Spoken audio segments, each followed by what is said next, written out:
Hola, bueno, Estoy aquí gracias a el inmenso honor que me está haciendo Tirso por la invitación y gracias por conocerlos también a ustedes, a ti César y a todos los que se encuentran acá. Yo bienvenido. tenía una, Ujú. Estoy haciendo un trabajo respecto a una educación que tenga que ver con una pedagogía más bien cósmica, una pedagogía al que he denominado cosmopedagogía. Pero hay varias teorías, como ustedes sabrán, para explicar las teorías del conocimiento y que estos son reflejados dentro de la pedagogía, porque al final de cuentas, las teorías psicológicas, pedagógicas, tienen una influencia enorme en la característica del pensamiento. Y entonces preguntaba a Tirso la vez pasada, me gustaría saber cuál era un poco la postura respecto a la forma de cómo conocer, ¿no? Cómo conocer si había una relación de objeto-sujeto o es que o el mundo más bien es un espacio que no es ni cosa ni objeto porque a veces se anima y donde nosotros experimentábamos. Entonces me gustaría saber un poco casi el enfoque, cómo aparece, cómo se origina el conocimiento a partir de este vínculo humano y no humano, desde un mundo, desde el punto de vista más bien más andino. Se podría decir que hay dos puntos de vista. Uno sería un punto de vista relativo, ¿sí? Desde un punto de vista de una conciencia relativa que depende de un yo consciente, ¿sí? Hay un otro punto de vista que se le considera el punto de vista absoluto, ¿sí? Un punto de vista desde la totalidad. Desde el punto de vista de la totalidad no hay punto de vista, porque desde el punto de vista absoluto se reconoce por conocimiento directo que solo el absoluto es, entiéndase el absoluto, la fuente, sustrato, testigo y punto de solución de la manifestación. Desde ese punto de vista, llámese absoluto, llámese el ser, llámese Dios, llámese poder superior, llámese como se llame, no existe nada más que ese poder superior, no hay nada separado o unido a él. Esa existencia absoluta es una masa indivisible, más allá de las ideas de dualidad y no dualidad, inclusive más allá de la idea de absoluto. Porque cuando se tiene ese conocimiento, la mente está completamente libre de conceptos. Y en ese estado no hay siquiera espacio para el concepto de existencia absoluta. El concepto de existencia absoluta sucede o surge después que se tiene el conocimiento directo en el estado libre de conceptos. El punto de vista relativo depende de un yo consciente, un ser conciencia, que surge en la vigilia, continúa en el sueño onírico, pero desaparece en el sueño profundo. Se le llama punto de vista relativo porque ese yo consciente, o esa conciencia individual, si se quiere, tiene existencia relativa, aparece y desaparece, por lo tanto es ilusoria.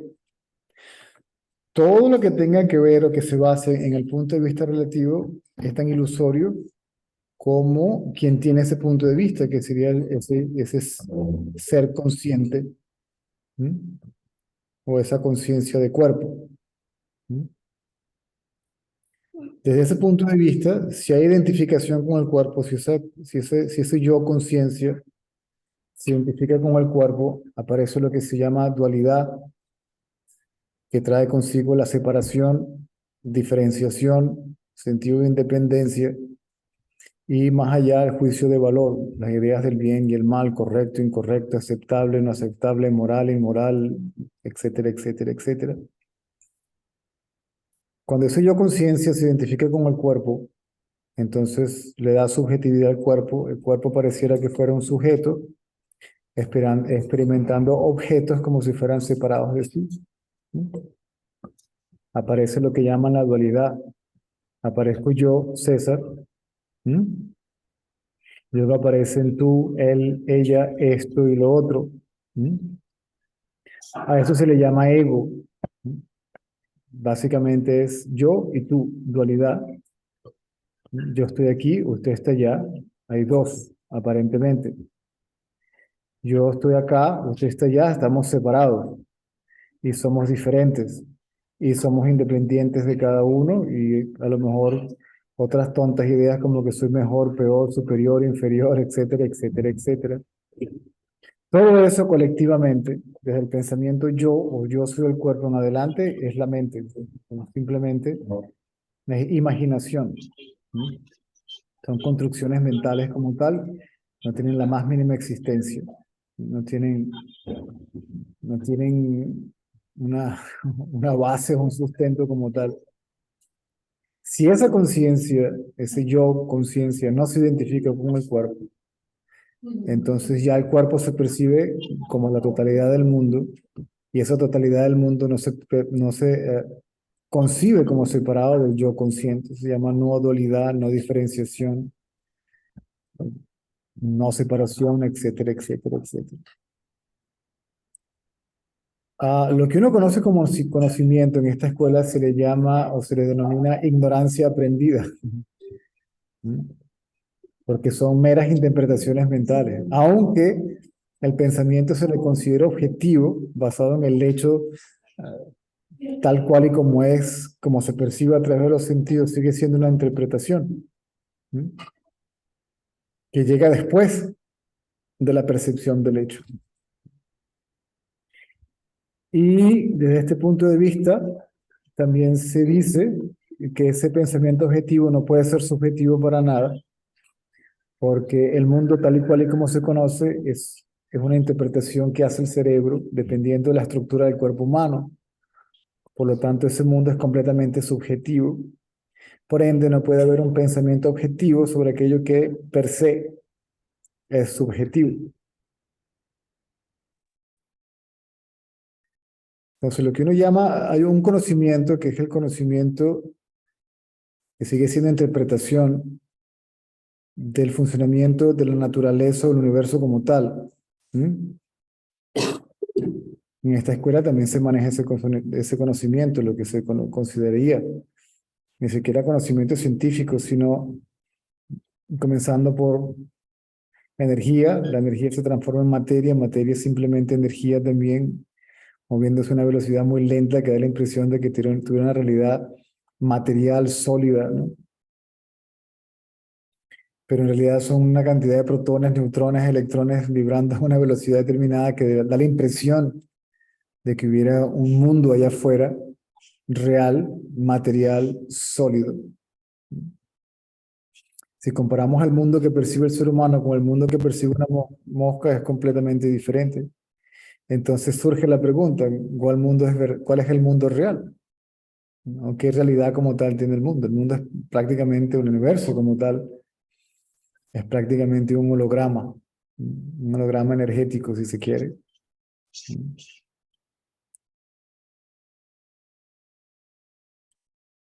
Mientras se vive en el punto de vista relativo, es necesario lo que uno conoce como conocimiento, lo que uno aprende.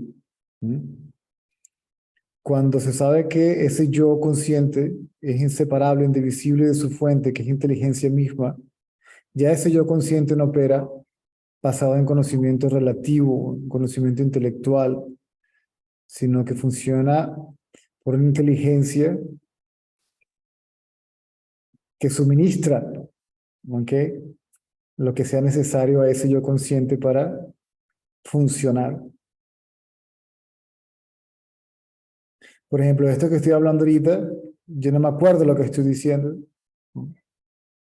Simplemente va saliendo y yo lo voy escuchando a la vez que usted lo va escuchando. Es decir, no sé lo que estoy diciendo, lo sé al mismo tiempo que lo sabe usted. Llega un momento que uno nunca sabe qué es lo que va a hacer, qué es lo que va a decir, porque uno se convierte en impredecible para sí mismo, porque cada movimiento mental y físico es prácticamente un movimiento de un salto cuántico a otro salto cuántico a otro salto cuántico, ¿sí? Pasándole por encima a toda estructura a priori o anterior, ¿no? Es decir, memoria, conocimiento, etcétera, etcétera, etcétera.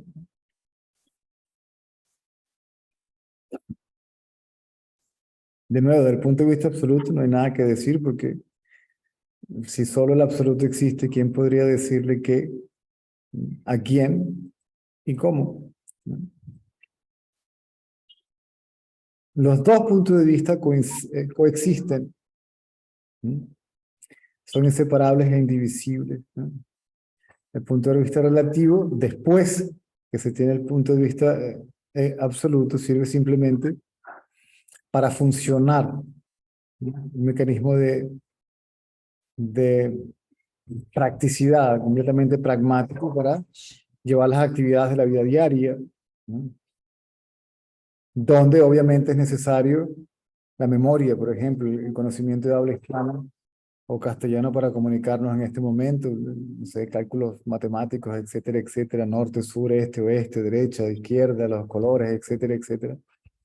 Ahora, la forma como ese conocimiento se utiliza ya no está condicionado por ninguna creencia, ¿no? Por ningún formato étnico, cultural o religioso o científico o de cualquier otra índole. Acuérdense que estamos grabando esto, ¿sí? En el caso de que quiera ahorrarse tener que tomar apuntes, ¿no? Queda grabado, se sube al YouTube y lo puede revisar luego más tarde.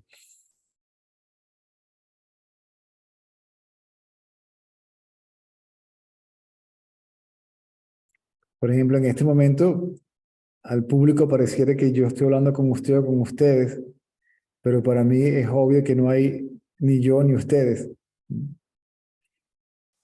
Que esta relación sujeto-objeto es completamente ilusoria, completamente subjetiva, es una construcción mental, una ilusión necesaria hasta cierto punto para funcionar como un ser humano aparente. Pero en realidad está la certeza de que primero usted y yo somos la misma cosa y que ni usted ni yo estamos separados de la fuente que es el testigo absoluto de la manifestación como tal.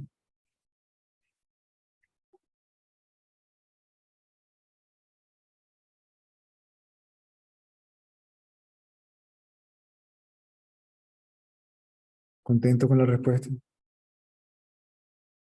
Es bastante amplio. Este,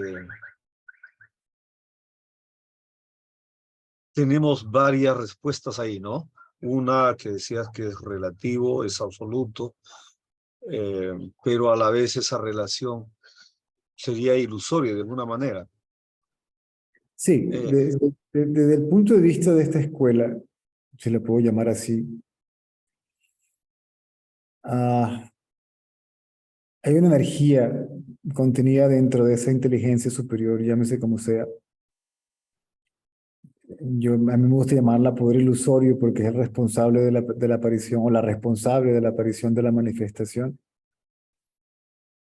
Y lo que la gente llama conciencia, que no se puede dividir porque es una sola, es una masa indivisible, ilusoria o de energía.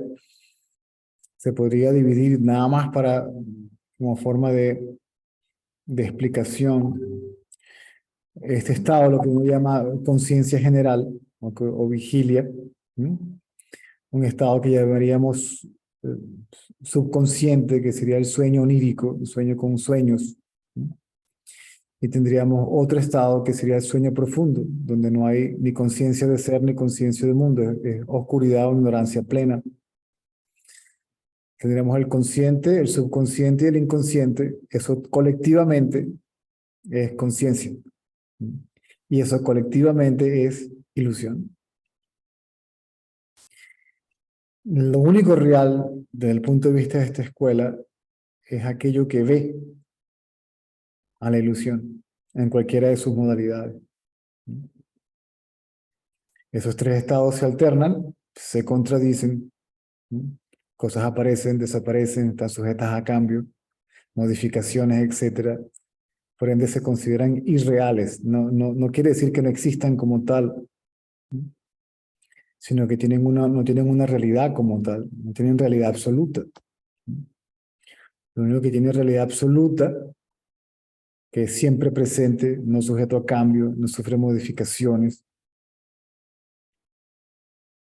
es esa conciencia absoluta, testigo de su propia ilusión, de su propio poder ilusorio, ¿no? En cualquier modificación, de nuevo, en la que se encuentre operando.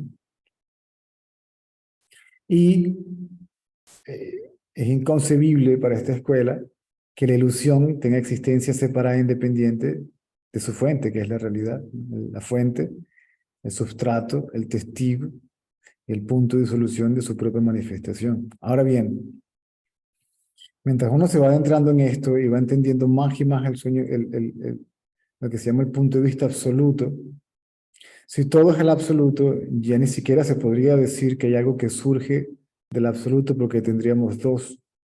Sería tan absurdo como decir que hay olas que surgen del océano, cuando en realidad las olas son el océano. O sea, que decir que algo surge, se sostiene y desaparece y es observado por el océano ya no tiene sentido.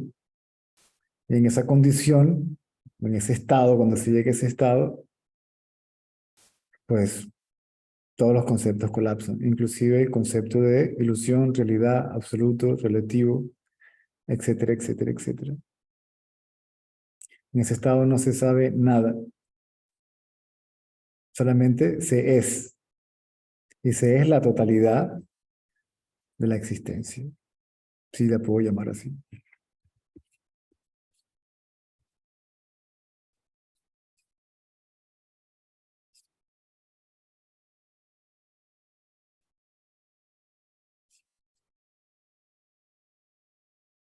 Gracias, César.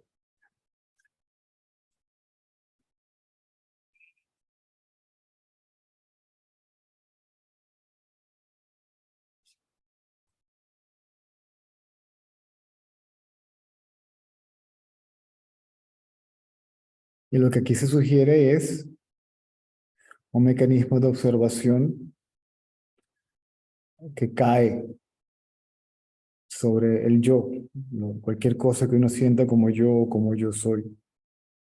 De manera que todo pensamiento, toda idea, toda creencia, toda forma de identificación que surgió de ese yo soy, regresa al yo soy y se queda absolutamente solo, sin ninguna forma de identidad.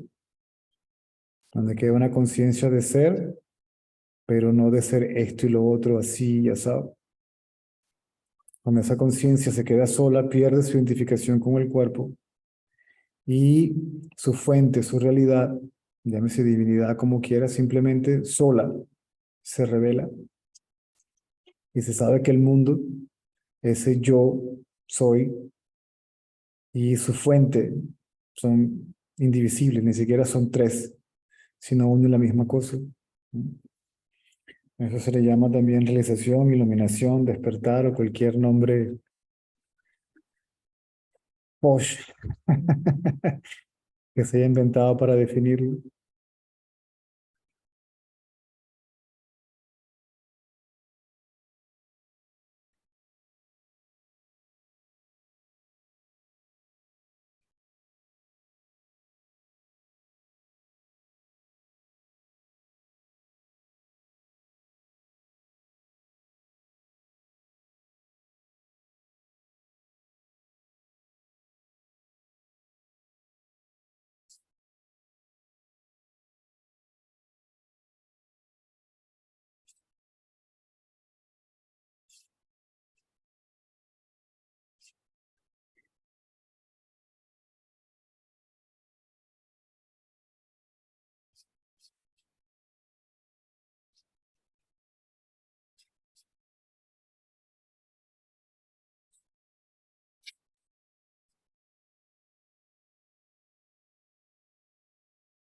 Hay una parte, César, donde, con el permiso de los amigos, disculpen, Seguro, no hay donde, temas.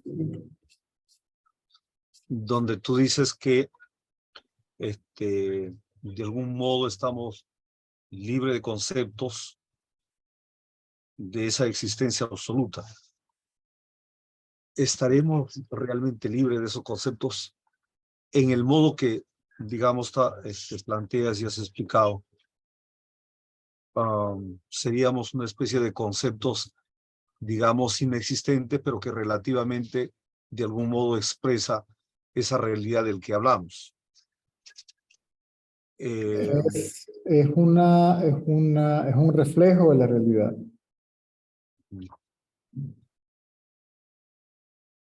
Una especie de referencia. O sea, simbólicamente representa a la realidad.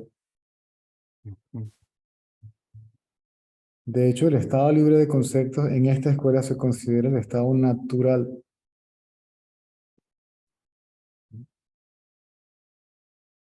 Y lo que se trata es mantenerse en el estado natural libre de conceptos, por medio, de nuevo, de una observación unidireccional, ¿sí? Sin distracción, aun cuando haya conceptos operando, pensamientos, ese yo consciente de donde surgen y que los observa.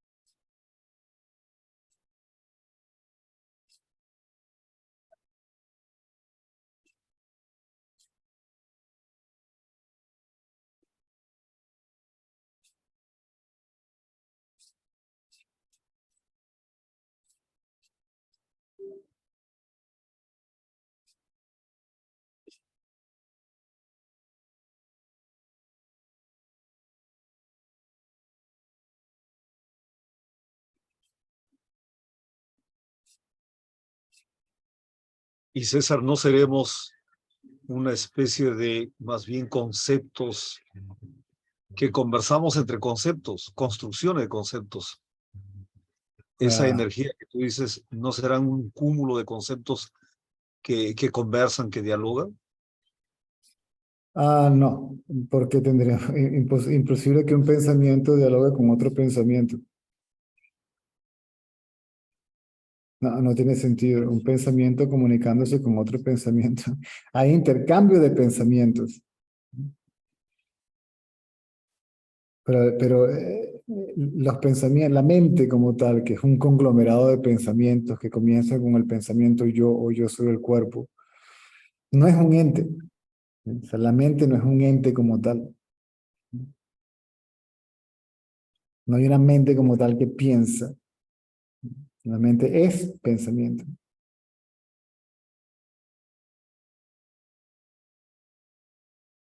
En realidad se podría decir que es un monólogo, porque el yo que está aquí es el mismo yo que está allá. Si todos los que están presentes le preguntan quién está aquí, todo el mundo dice yo.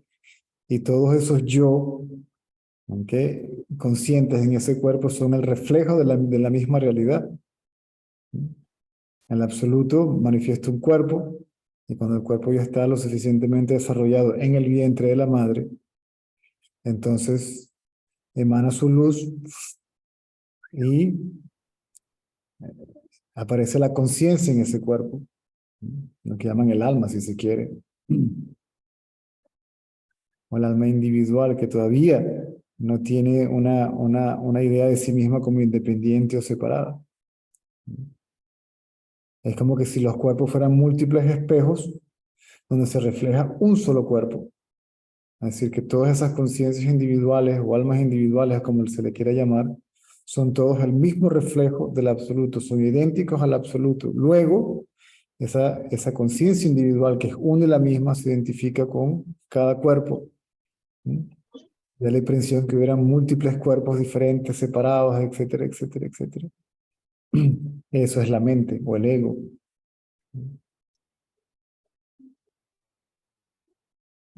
pensamiento. No hay un órgano como tal llamado mente. La mente ni siquiera está en el cerebro, se refleja en el cerebro, una forma de actividad neuronal si se quiere, pero no la produce el cerebro, se refleja en el cerebro, viene de otro lugar.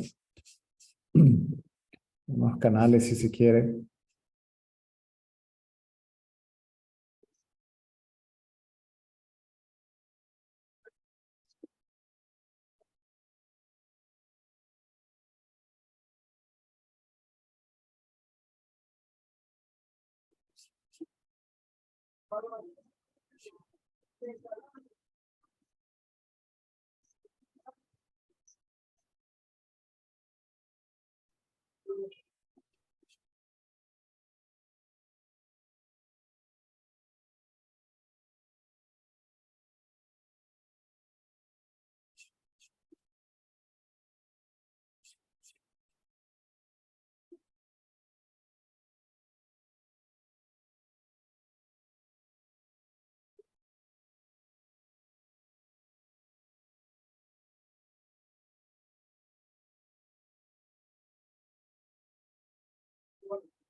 Hay una comunicación de pensamientos, ¿sí?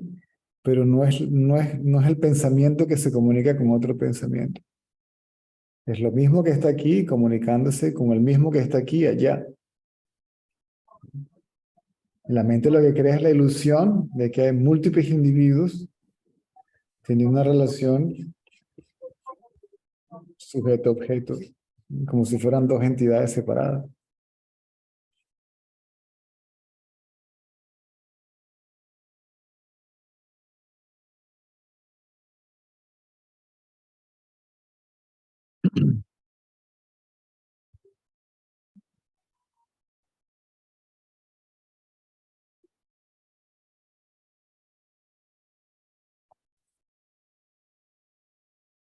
Please dry your hair fully, okay? Don't go to bed with your hair wet, okay? What is mommy? I don't know.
Sí, alguien pregunta que si los pensamientos, puede ser que los pensamientos sean la vía en que la energía no manifiesta o se manifiesta. Es una modificación de esa energía, una forma de energía. Los pensamientos son una forma de energía. La materia es otra forma de energía. El yo soy es la primera modificación de esa energía.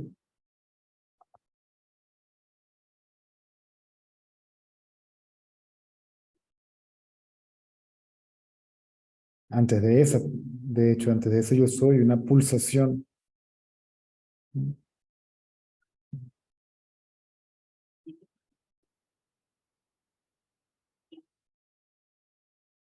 De hecho, la energía es manifestación en múltiples formas, si se quiere. En realidad es una sola, pero la mente no puede entender sino en términos de división, escalas y niveles, etcétera, etcétera. En realidad, tal cosa no existe.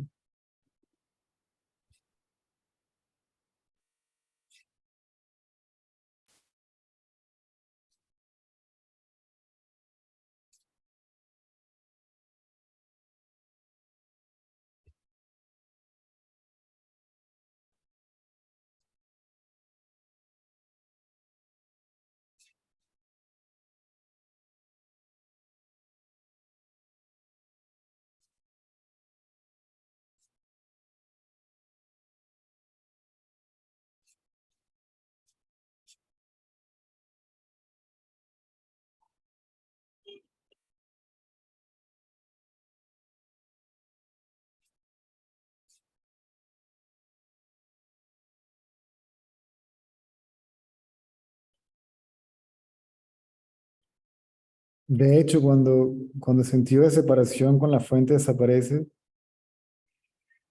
todo el interés acerca de este conocimiento desaparece junto con el ego, con el sentido de separación. Si viene a la mente del que sabe que el ego no existe, es simplemente para satisfacer la curiosidad del buscador, ¿no?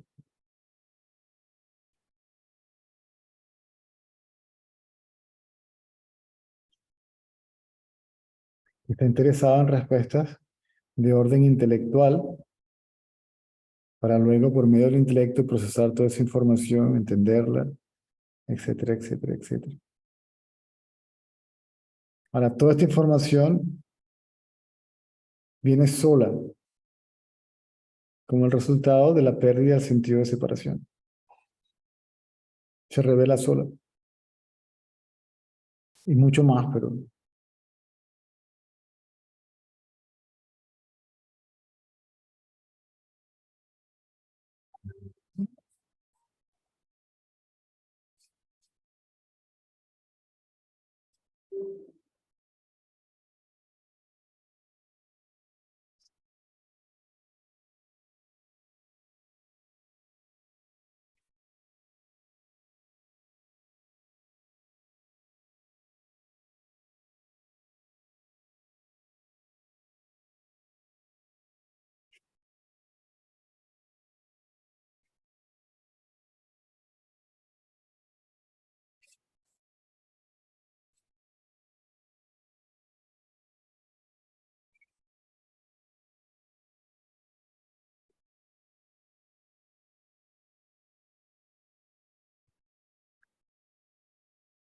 en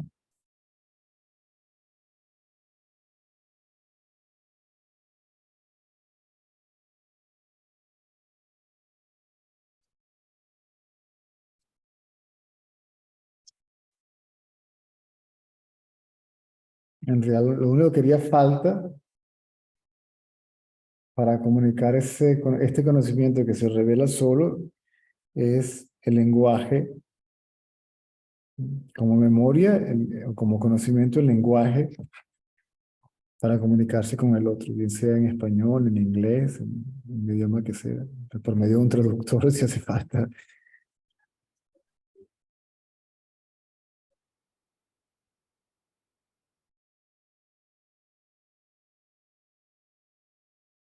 Y luego que cualquier cosa que funcione como forma de pensamiento en el momento que sea necesario, a lo que ya hizo su trabajo, la mente se detiene por completo. Y ya no hay más pensamientos a menos que sean necesarios.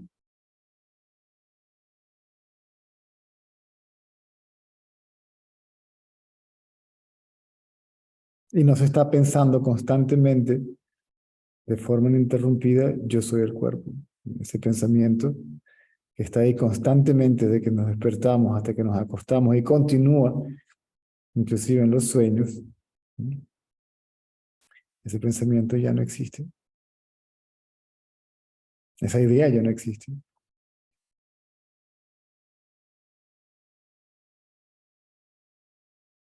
Uno se refiere a uno mismo como el cuerpo y dice yo, simplemente para funcionar de manera, no sé, coherente para el otro, ¿sí? Para la sociedad, para la cultura, la tradición, etcétera.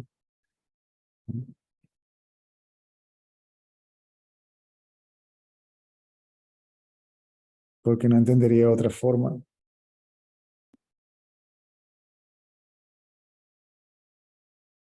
Hay un lenguaje mucho más allá de las palabras, pero mientras haya mente, hueco, imposible de entender.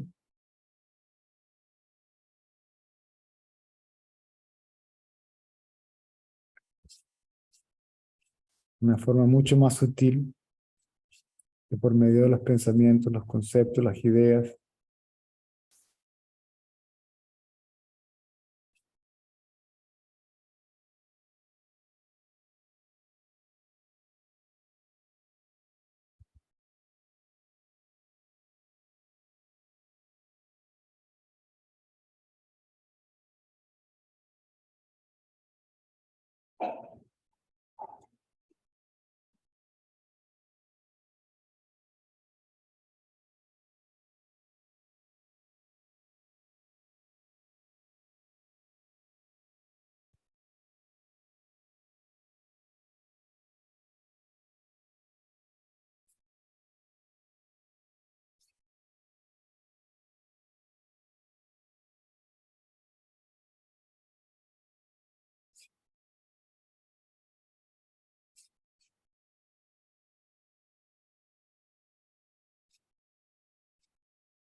Ese funcionamiento que queda es completamente espontáneo y no tiene la más mínima influencia, no hay volición, no hay voluntad individual, no hay condicionamiento de ninguna índole, político, económico, religioso, cultural, como se le quiera llamar, espiritual inclusive.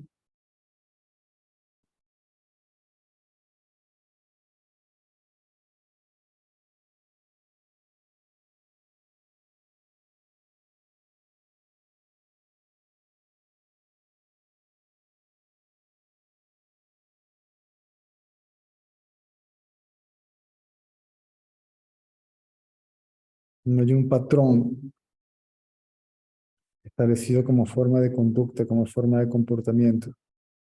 Es decir, esto es materia, ¿verdad? El comportamiento de la materia ya no está condicionado por ninguna creencia.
¿Alguna otra pregunta?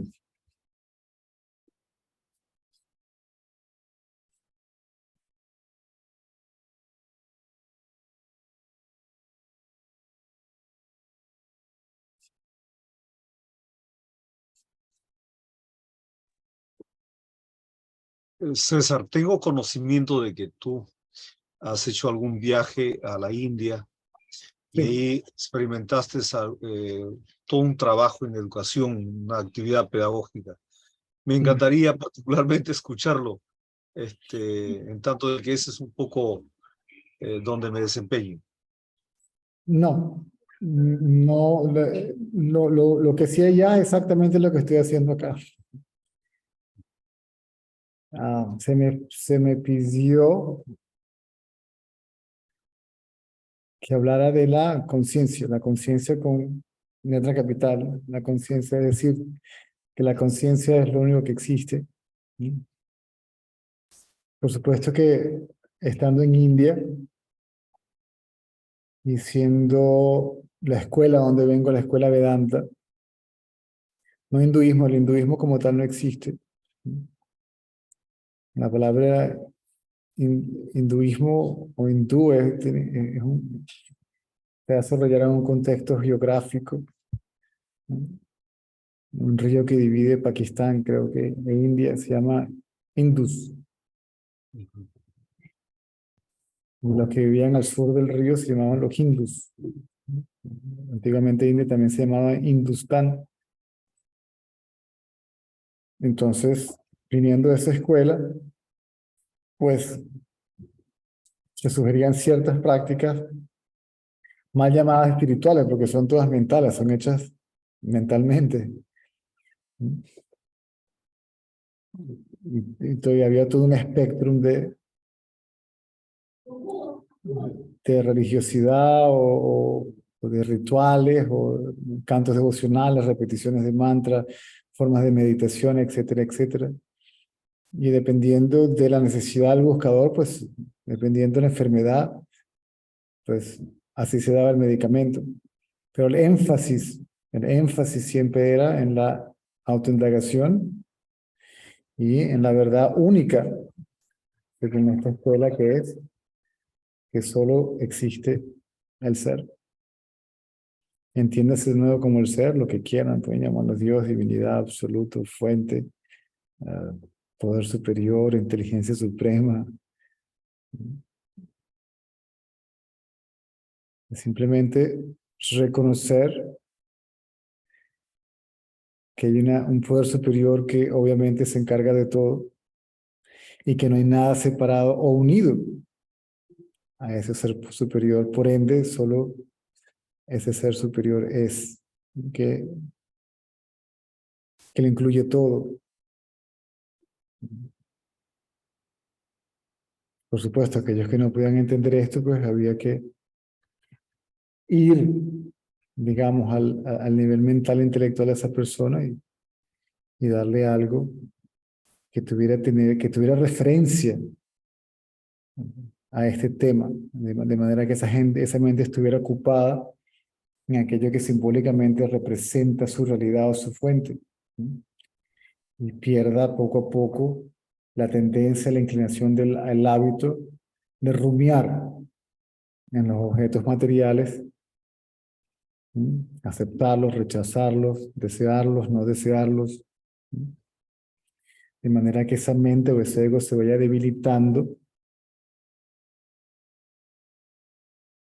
y eventualmente pueda dar un poco más atención, concentración, ya no se distrae tanto con los objetos ni con los conceptos tampoco, y pueda esa mente ser dirigida a su lugar de origen, a su fuente. Pero básicamente es exactamente lo que estamos hablando aquí, lo que hablaba ayer.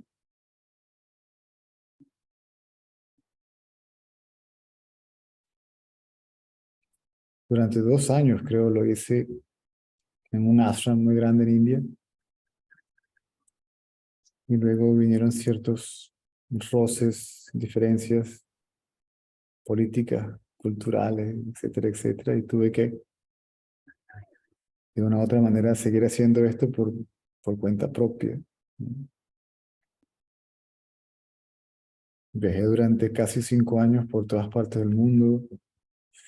Estaba establecido en Moscú, estuve establecido en Moscú por 2 años, pero era el apartamento prácticamente era un cuarto, un closet, donde cambiaba la ropa para las 4 estaciones y seguía viajando a 13 países, 36 ciudades, si mal no recuerdo. Hasta que el punto ya el cuerpo ya no aguantaba tanto viaje porque el cambio de horario, el cambio de clima, el cambio de medio ambiente, muy seguido, ciudad en ciudad. Es más, si tú estás, por ejemplo, en Rusia y haces un tour de, no sé, 12 ciudades en Rusia, el medio ambiente cambia de ciudad en ciudad. Entonces, el cuerpo fue muy duro. Colapsé físicamente por un tiempo y luego, pues, ya no viajo más. Por lo menos no hay intención, no siento el impulso a viajar como antes. Más bien me quedo acá y ahora con esta alternativa, pues la gente también se ahorraría el tiempo y el dinero para venir para acá. Así me lo pregunta, el impacto que pueda producir este diálogo es mucho más fuerte si está físicamente presente por este medio. También hay un impacto, inclusive por los videos, pero esta sería la alternativa. El formato original es físicamente presente. Di clases de karate, sí, en los institutos universitarios de bachillerato y primaria que habían ahí en ese ashram, pero por muy corto tiempo.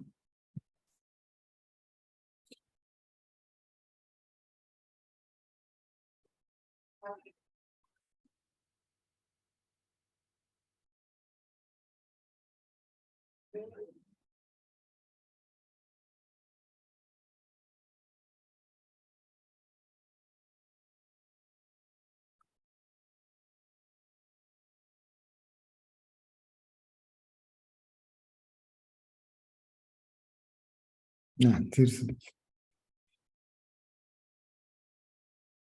En realidad este conocimiento no, ciertamente hay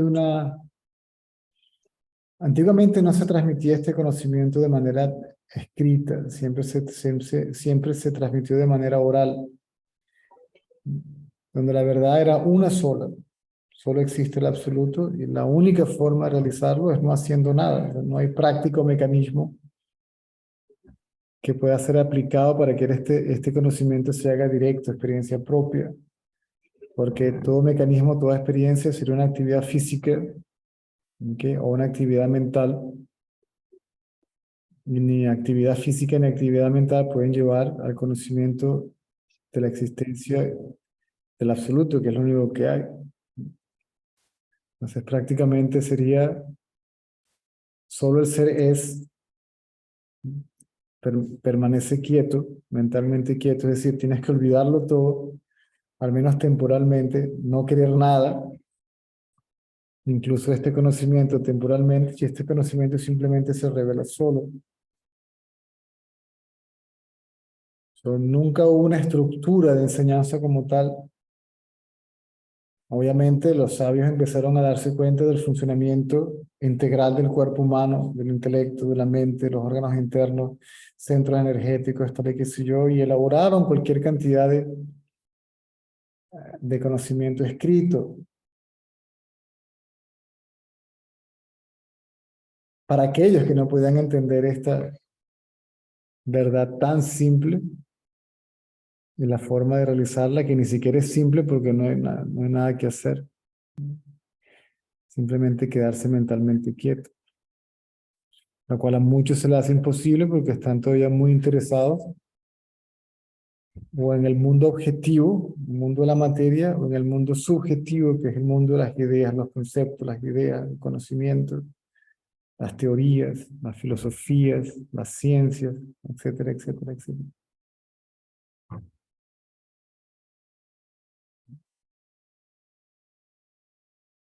Es decir, el interés en un objeto físico o otro objeto más sutil, forma de conocimiento.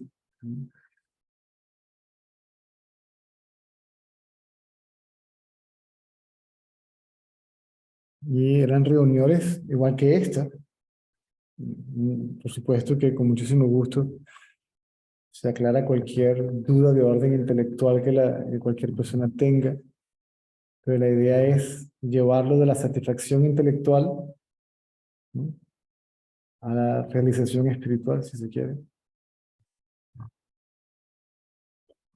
y aprender para que los que no puedan quedarse quietos de buenas a primeras, aprender ese mecanismo de transferencia de atención, ¿no?, de los pensamientos a su lugar de origen, ¿no?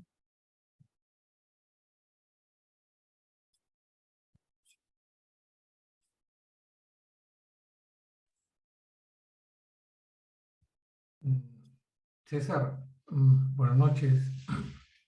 Eh, Creo que te malentendí entonces cuando alguna vez escuché que habías mencionado que habías trabajado en una escuela, ¿no?, por un corto tiempo. Eh, No, en el ashram donde yo, Prashantini le llamo, para ser específico. Ahí hay institutos que van desde kindergarten hasta escuelas universitarias, luego posgrados, maestrías, etcétera, etcétera. Y tuve la oportunidad de dar clases de karate en varios de esos institutos, pero por muy corto tiempo. pero algo habrás recogido de esa experiencia por observación, aun cuando no participaste directamente. Bueno, sí, debido a, a la mente unidireccional desarrollada por los estudiantes de esos institutos, ¿ok? El nivel académico de esos institutos era el más elevado de India, por lo menos en aquel entonces. Digamos que se graduaban todos casi 19, 20, summa cum laude, magna cum laude, todos se graduaban prácticamente con el tope de las calificaciones. Primero por la influencia también de la presencia de ese maestro que estaba allí, la disciplina de esos muchachos, ¿no?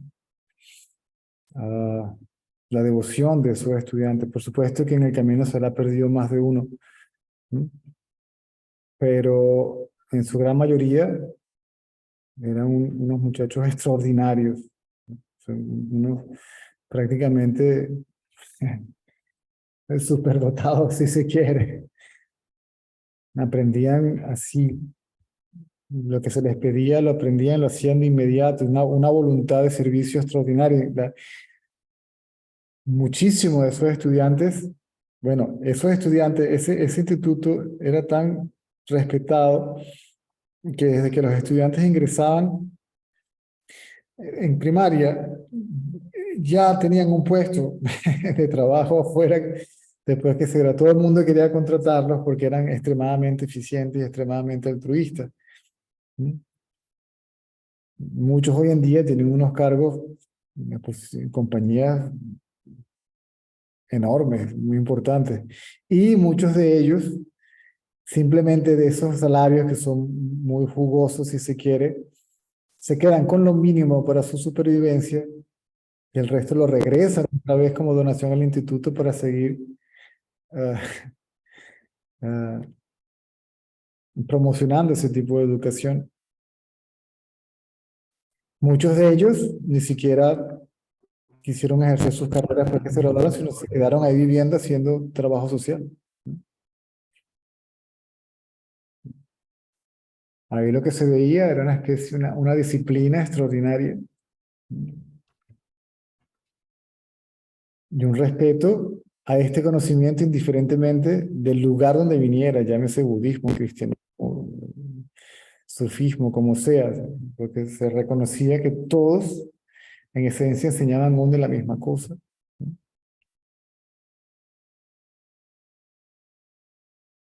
Es una generosidad enorme, una vocación de ayuda extraordinaria, en su gran mayoría, eso es lo que yo vi ahí. No alcancé a captar, quizás más tarde en otro momento puedas decir el nombre de ese instituto. Ese es, bueno, están las escuelas, va desde kindergarten hasta los, esas son las escuelas que quedan en Prashanti Nilayam, en las de Satya Sai Baba, que luego se esparcieron por toda India y ahorita hay en todas partes del mundo. Entonces se llama, el centro, se llama el sistema educativo SAI. Ajá. De Satya, ¿no es cierto? Sí, deben haber, hay ciertas áreas, cada centro tiene áreas, la devocional, la intelectual, está el área de servicios, está el área de educación, y hay muchas escuelas que están basadas en esta forma de educación.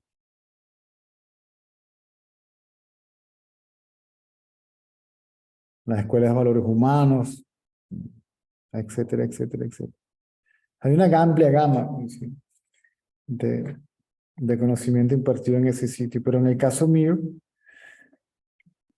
era hablar para aquellos buscadores que ya estaban maduros, los que ya han pasado por todo eso, como que decir que iban de salida, para aquellos que estaban calificados, si se quiere, para erradicar el sentido de individualidad. En comparación con la cantidad de gente que iba allá, los grupos que atendían estas charlas eran muy reducidos. Aun si los consideraba un grupo de 200, 300 personas, acudían miles, o sea que eran grupos todavía reducidos.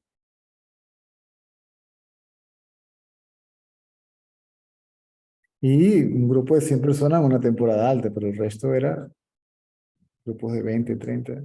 Esto es para todos, no quiere decir que estar preparado, no quiere decir que no sea para todos, es que una mente que tenga ideas preconcebidas de Dios como una persona, ¿sí?, una mente religiosa con ideas del bien, el mal, el castigo, etcétera, etcétera, etcétera. Una persona ¿sí?, que piensa que Dios es una persona, porque le superimpone su identidad como el cuerpo a esa inteligencia suprema, esa persona no creo que esté calificada para ello. Tiene demasiadas ideas preconcebidas para entender este concepto que destruye absolutamente todo. Esto destruye absolutamente todo. Esto es la destrucción absoluta, completa y plena de toda creencia, de toda índole. Porque al erradicar el yo, para quien las creencias le pertenecen, todas las creencias colapsan. Entonces, muchos lo consideran un hueso muy duro de roer, muy abstracto, muy complejo.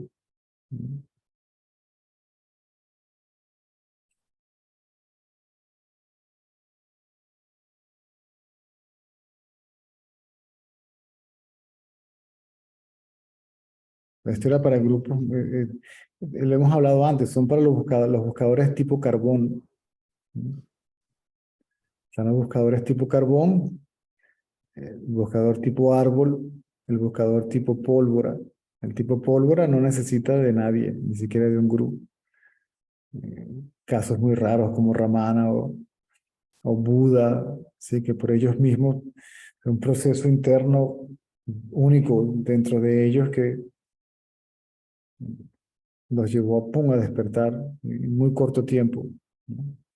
Un pequeño incidente funciona como una chispa, esa pólvora prende y queda reducida a ceniza. El buscador tipo madera, bueno, tienes que tumbar el árbol, tienes que sacar las ramas, las hojas, picarlo en pedazos, quitarle la corteza, picarle más pedazos más pequeños, ponerlo a secar, y al tiempo a lo que lo acerques al fuego, prende. Son los buscadores que son la mente religiosa, la mente espiritual, que están haciendo rituales, peregrinajes, obras de caridad, repitiendo mantras, rezando, haciendo servicio, etcétera, etcétera. Nada de malo en ello. ¿Mm? Y está el buscador carbón que ya pasó por ahí, que dice, yo ya le di por todos lados y no le llego. O sea, se dio cuenta que por ahí no es. ¿Mm? Que ni por actividades físicas, por más puras, sagradas o elevadas que se consideren, no llegaron. Por mucha práctica que hicieron, aunque tenga la mente más pura, más pura, más pura, no le llegaron, porque la mente pura también tiene que dejarse a un lado para llegar al estado de no mente. Esos son los buscadores carbón, de lo que se le acerca al fuego. Al acercarse al fuego, en un ratico prenden, ¿no? Y el fuego es este conocimiento, ¿no?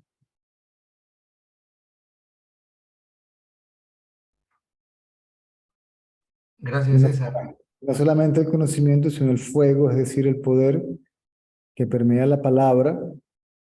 Cuando viene por conocimiento directo, la palabra viene cargada, ¿sí? De esa fuente, de ese poder de esa fuente y produce un impacto devastador en el que escucha. O también emanando libremente a través de ese cuerpo donde ya no hay un sentido de separación. A muchos santos sabios lo dijeron. Vivekananda también lo decía. Lee todo lo que tú quieras. Todo, léetelo todo. Lo material, lo espiritual, léete todas las religiones, todos los Upanishads, todos los Vedas, el Corán, la Biblia, léetelo todo. ¿Sí? Apréndetelo de memoria, practica todo lo que está escrito ahí, no le vas a llegar. La única es escuchando la verdad, la que la conoce por conocimiento directo. Es decir, en India solamente se cree que esto sucede por medio de la asociación con el que sabe lo que está hablando, que no hay otro mecanismo.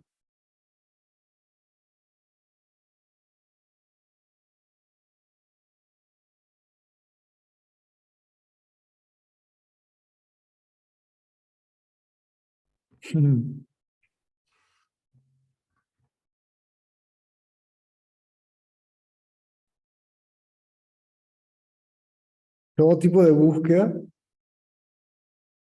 mantiene al buscador, y el buscador es el ego. En esta búsqueda, lo que se busca es al buscador.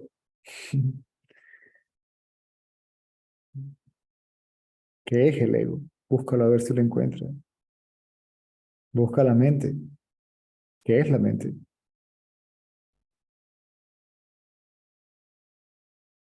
No la encuentras porque mientras más indagas acerca de la naturaleza y la realidad de la mente, más te das cuenta que es simplemente un conglomerado de pensamientos.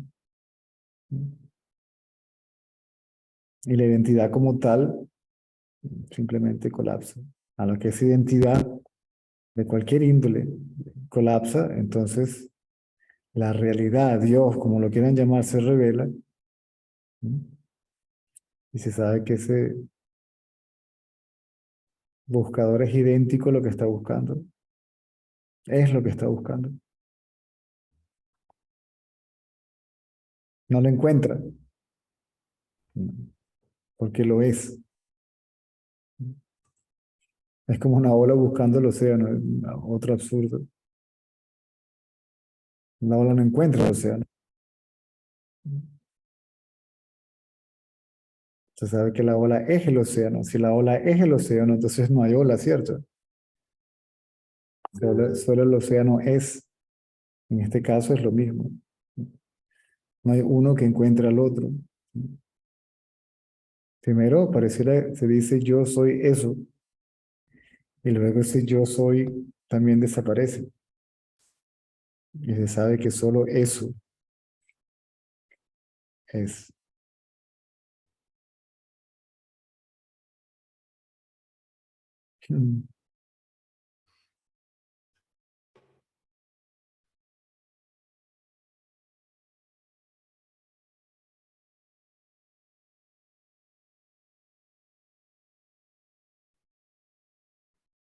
Y los otros buscadores son como niños, como kindergarten, todas esas teorías tontas e infantiles fueron creadas para que sirven, sirven. ¿No? Quítale a un niño un juguete y se pone a llorar. Quítale un buscador espiritual, el rosario, para que no pueda seguir rezando y repitiendo se pone a llorar. ¿Sí? Es como le quitas, se lo quitas a ese, no hay mundo para él. ¿Sí? O sea, eso tiene que ser un proceso paulatino, donde la persona misma se dé cuenta, "No, por aquí no es". Entonces, cuando ya buscó, agotó todos los caminos y no le llegó, entonces dice, bueno, ok, ¿y ahora qué? ¿Mm? Ya la atención no está en nada de eso, ¿sí? ¿Y ahora qué? ¿Mm? El mismo Papa allí, ¿no?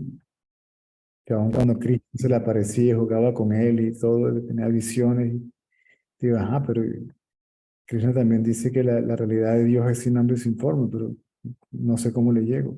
¿No? Y cuando dije, bueno, y empezó a buscar, ¿no? Entonces empezó a buscar a alguien, ¿no? Que le pudiera mostrar la realidad como tal. Y ahí es donde aparece Ramana Maharshi, ¿no? Entonces, cuando el buscador está listo, pues el maestro aparece.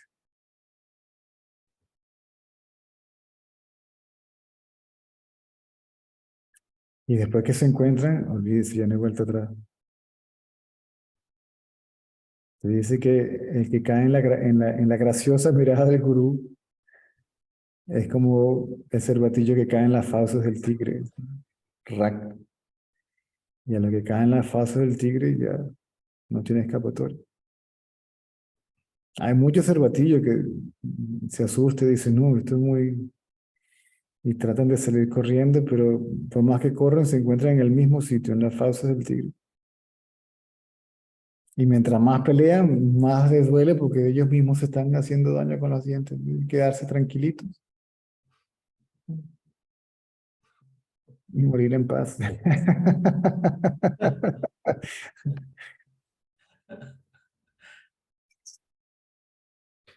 O creo que Francisco se está agarrando el cuello en este momento.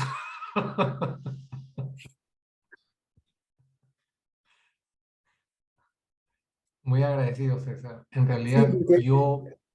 ah, No, por favor.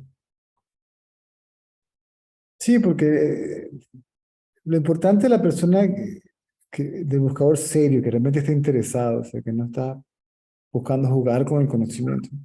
Cuando pone atención, llega un momento que al poner atención se empieza a dar cuenta que hay un silencio, una paz ahí que llena muchísimo más que cualquier conocimiento que yo pueda adquirir. Ese silencio al principio pareciera que fuera inerte, pero no, es vida misma. Cuando se revela tal cual y como es,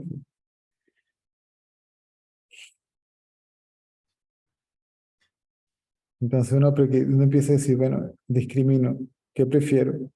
¿Saberlo todo o disfrutar de esta beatitud que pareciera al principio que siempre está aquí? Y de la cual no tengo que hacer nada para, para disfrutarla, porque siempre está allí, no se puede ir a ninguna parte.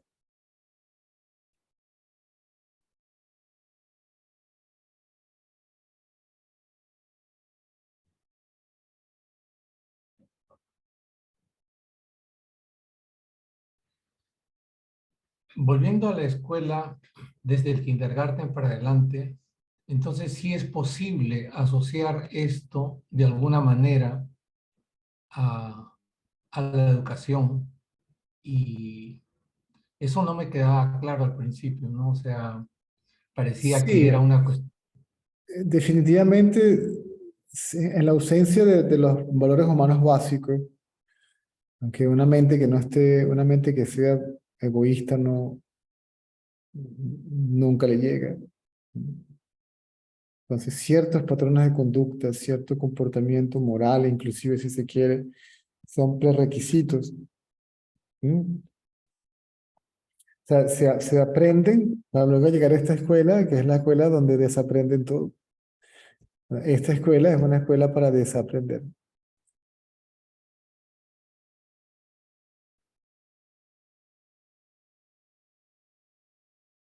Una mente que esté interesada en los fenómenos, en los placeres, en ¿sí?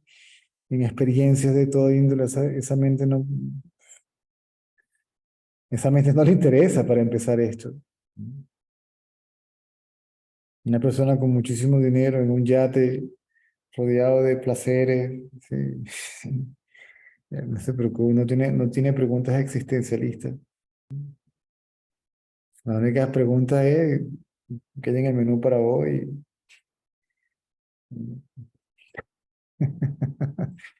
Etcétera, etcétera, etcétera.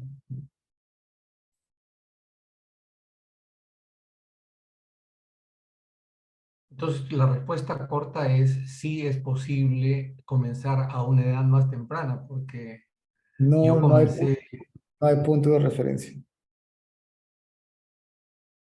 pero la referencia de la experiencia que tú has tenido en India me remite a algo que se vincula a una educación formal. No, cuando yo llegué a India yo estaba harto de todo porque ya lo había hecho todo.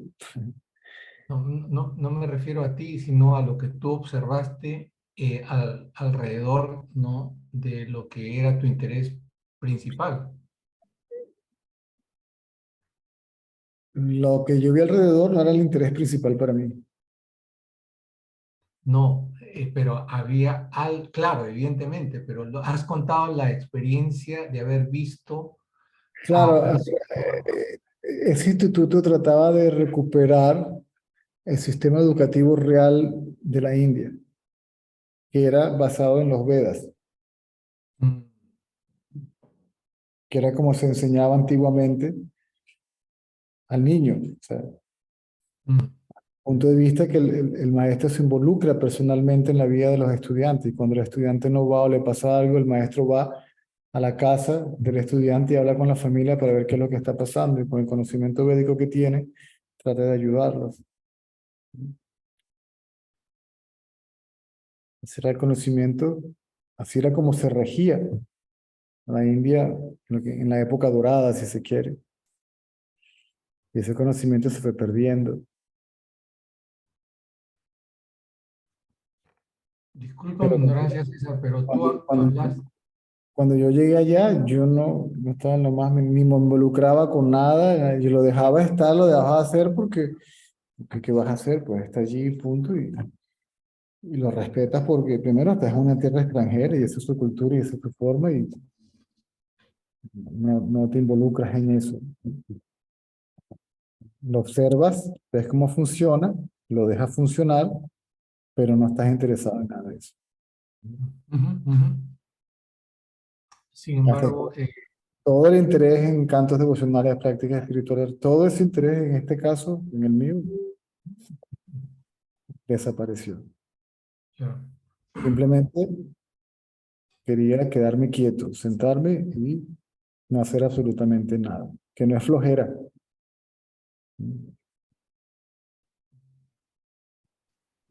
es simplemente descansar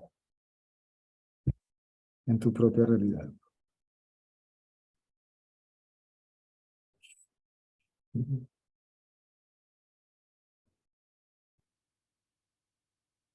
De hecho, desde el principio, desde el primer viaje, a ver, el primero, sí, desde el primer viaje, el señor Ratanada me ofreció vida monástica, me dame tu pasaporte, nos encargamos de tu visa, te quedas aquí. Vas a tener que hacer algo, no sé, un tipo de trabajito por aquí y por allá para que te den un cuarto y para que te ganes el cuarto y la comida, ¿no? Me decía, tú no tienes más nada que hacer aquí, tú estás listo. Dame tu pasaporte, quédate. Pero, obviamente, mi destino no era llevar ese tipo de vida. ni hablar por el resto de mi vida en ese sitio. Pero no hay punto de referencia. El punto de referencia tal vez, ¿dónde comienza uno? Depende de la cantidad de sufrimiento. Generalmente, el sufrimiento es el camino de la liberación. El sufrimiento creado por uno mismo, por, por medio del pensamiento. No hay sufrimiento más grande que tratar de tener el sufrimiento humano, el síndrome de Buda, que buscando el mecanismo para acabar con el sufrimiento del otro, bueno, sufro yo como todos ellos y me identifico con el sufrimiento humano. Hasta que me doy cuenta, ¿cómo puedo yo, a menos que yo pare de sufrir, yo tengo que parar de sufrir? Yo no puedo acabar con el sufrimiento de nadie, solamente puedo acabar con el mío. Y luego, tal vez, si alguien esté interesado, ayudarlo a acabar con el de él. Entonces ya ni siquiera se sufre por el sufrimiento colectivo. Se es consciente de él, se siente, pero no te afecta. No permaneces indolente ante él, ¿sí?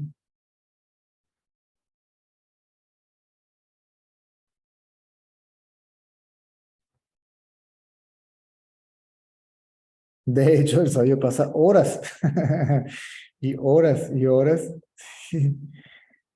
escuchando el sufrimiento de la gente y diciéndole la causa del sufrimiento. Y la causa del sufrimiento es el ego.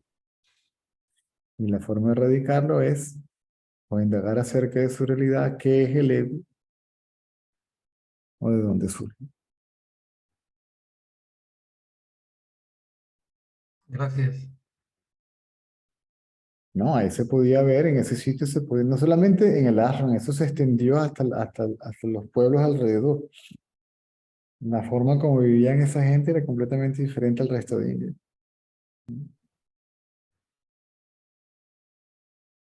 Por lo menos al principio. Después, cuando se hizo muy famoso, empezó a llegar mucha gente, por supuesto, muchos oportunistas se empezaron a mudar para allá, tratando de sacar provecho económico de la presencia de los extranjeros, ¿no? Que traían dinero.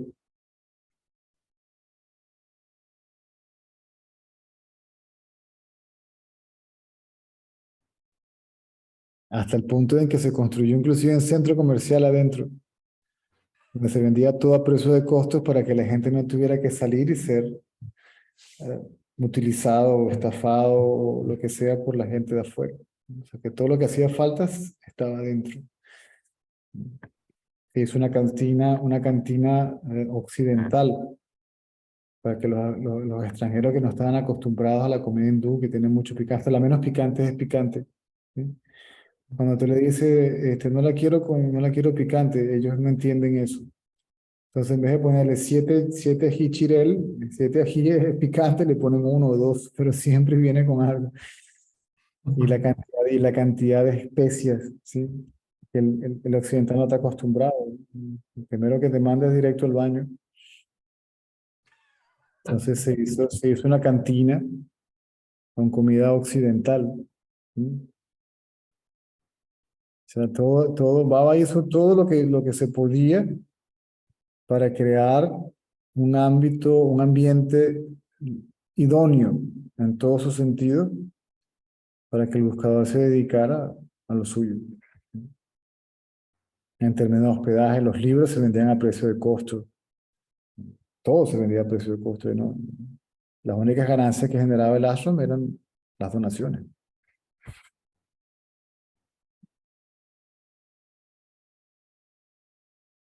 Que iban, por supuesto, a la manutención de la infraestructura y el desarrollo de infraestructuras como esa, ¿no?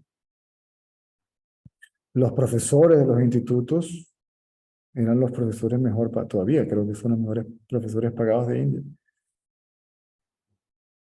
El hospital de superespecialidades se hacen no sé cuántas operaciones de corazón al día. No hay enfermedad que no se intervenga quirúrgicamente o tratamiento que no se cure allí.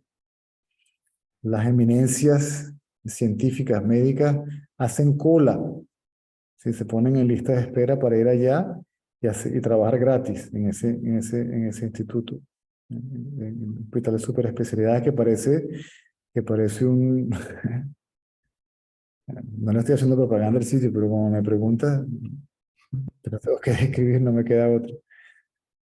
Y era No, como una... bueno, El hospital desde afuera y adentro, cuando entraba, parecía que estuvieras, no sé, en Taj Mahal, una cosa así.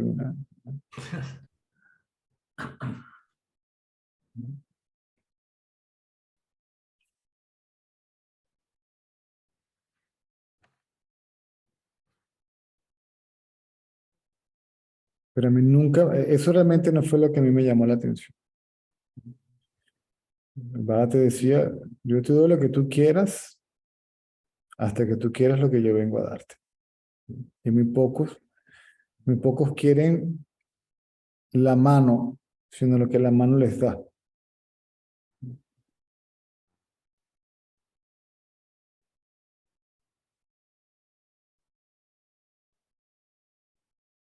Son muy pocos los que están interesados en esa experiencia de comunión. Eso es lo que simbólicamente representa el ritual de la comunión, ¿sí? Donde ya no está fuera, sino que está dentro, ¿sí? Entra, ¿eh? Ya no está fuera de ti, sino dentro de ti.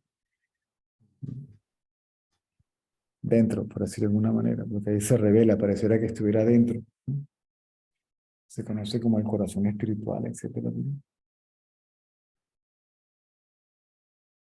En realidad no hay dentro ni fuera, ¿no?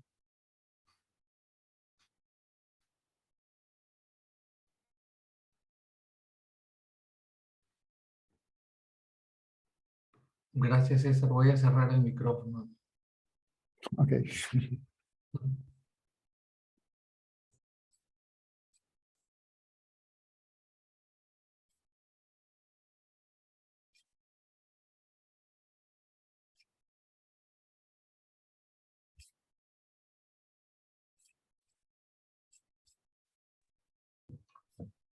Hola César, lo mismo que venías hablando con Tirso y Francisco respecto a, eh, yo no sé si cambió en algo tu forma de enseñar lo que vos enseñabas, que en este caso era karate. No. Ah, perdón. Si cambió en algo, vos sentís que cambió a partir del conocimiento directo en tu práctica de enseñar, sentís que Sí, cambió en algo. Si sí, podría hablar de eso, nada más. sí. No puedo visualizarlo en términos de deporte, Ajá.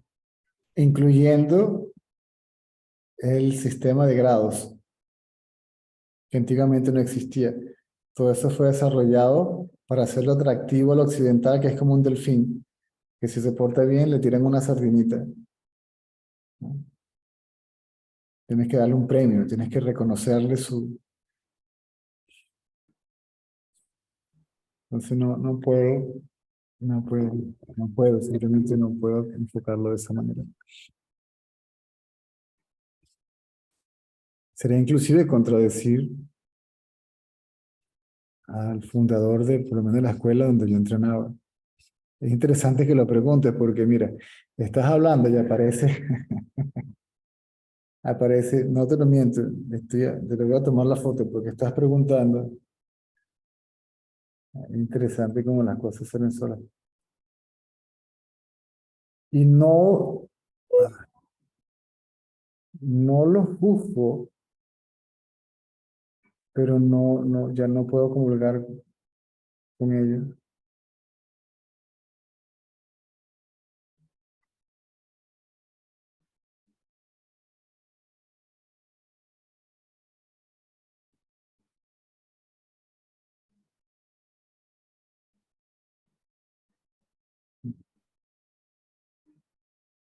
Aquí le estaba preguntando y apareció justo mientras preguntaba esto. Este que está acá es Hirokazu Kanazawa. Nosotros entrenábamos con él. Mi profesor fue el director técnico de Venezuela para esa organización. Y él escribió un libro. Y él es de esa generación que comenzaron a promocionar el karate como deporte. Y en un libro que él escribió, él confiesa que el maestro Funakoshi le dijo que él estaba muy preocupado porque querían convertir este arte en deporte. Le decía que toda la esencia se iba a perder. Inclusive en esa época no se permitían ni siquiera los combates libres en las clases. Ese combate libre no existía. Él decía que no, porque decía, ustedes están desarrollando una fuerza muy poderosa de la cual no están conscientes y se van a hacer daño. Él decía, ¿qué sentido tiene? Entonces, se supone que él promocionaba lo mismo, ¿sí? A través de este conocimiento, de esta práctica, de una forma de meditación en movimiento, se llegaba al autoconocimiento, el conocimiento de uno mismo, pero el de uno mismo como qué. Eso es lo que muy pocos entendieron. ¿Sí? Todavía, casi nadie lo entiende. Conocerte a ti mismo, sí, pero si yo soy, ¿cuál es ese ti mismo que voy a conocer?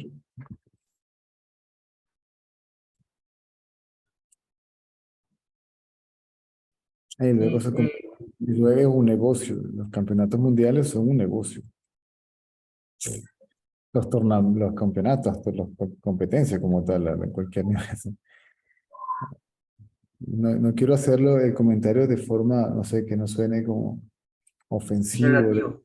Claro. Sí, no. Pero yo simplemente no puedo funcionar así. Sí, se me vino a la mente Franca, ¿no? Y la manera en que ella, este, no sé. Y por otro lado me acordé que vos hablabas de los Vedas hoy y la enseñanza directa, si yo, corregime si me equivoco, pero era la repetición de los Vedas, ¿no? Cantándolos, digamos, ¿no? Como, Veda significa verdad. ajá. Veda significa verdad. Y esos cantos en los Ya va, cuales estaban las escrituras, ya va, ya va. Y la verdad es, o sea, esa verdad, ese Veda es que solo el ser es.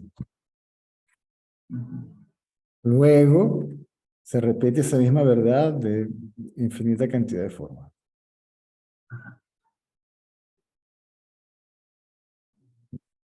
¿Cuál es la verdad? Advaita. ¿Sí? Se llama Advaita Veda. La verdad, Advaita quiere decir no hay dos. O sea, que la verdad es que no hay dos. Advaita Veda. Que no hay dos. ¿Sí?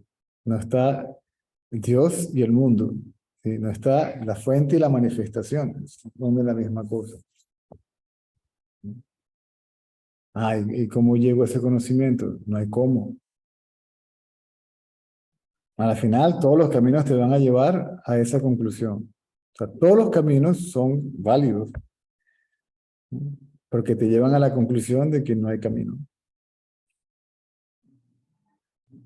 Te quedas quieto.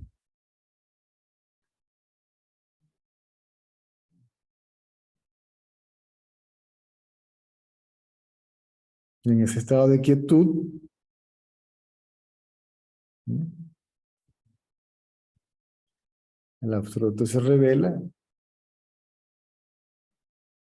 Primero, en esa quietud, ya no te identificas con el mundo y aún así el mundo no está separado de ti. ¿No?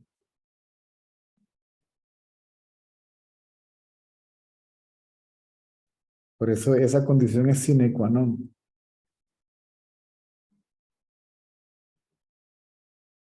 El estado de no diferenciación o samadhi, como lo quieras llamar, esa quietud, tranquilidad mental,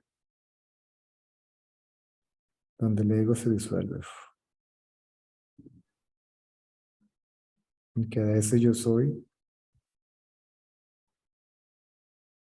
libre de identificación con el mundo.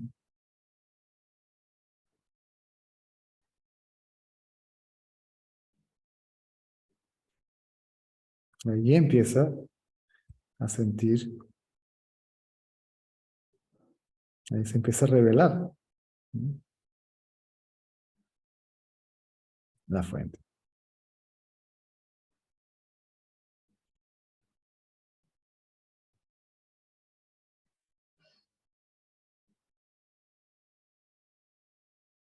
Todo lo demás, sí, los Vedas, entonces, porque son verdades, Ayurveda, ¿no? El conocimiento medicinal son verdades porque son meramente basadas en conocimiento de cómo funciona realmente la naturaleza. Y se aproximan a cada cuerpo de acuerdo a su condición como tal, si es vita, si es pata, si es pita, tita, tuta, como sea que lo llamen. ¿Mm? Una,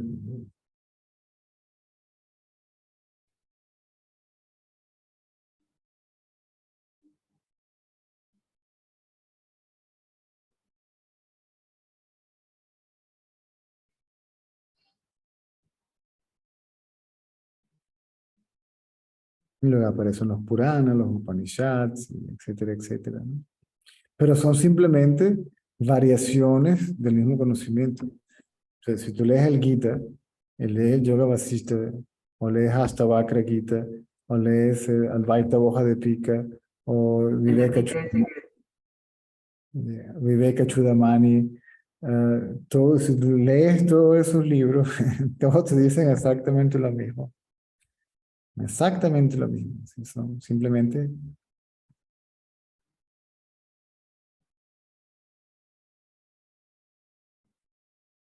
Por eso te ponen a Sankaracharya como uno de los máximos exponentes del Advaita, pero saben que Sankaracharya es igual que Ramana.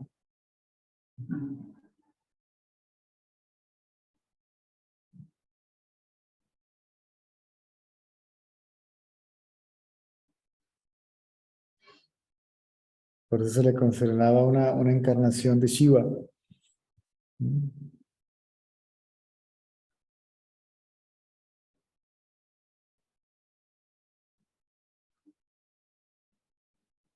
O Dakshinamurti, o como lo quieran llamar.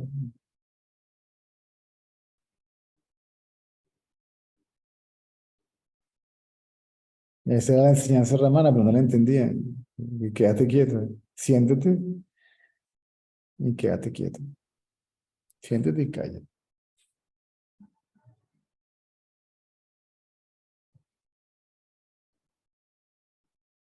Y luego, inclusive Sankaracharya, que escribió y debatió, simplemente era para darle coraje o ánimo, ¿sí? Incentivar, motivar a aquellos que no entendían ese silencio, esa verdad. Impartieron cierta forma de conocimiento intelectual, ciertos conceptos, etc.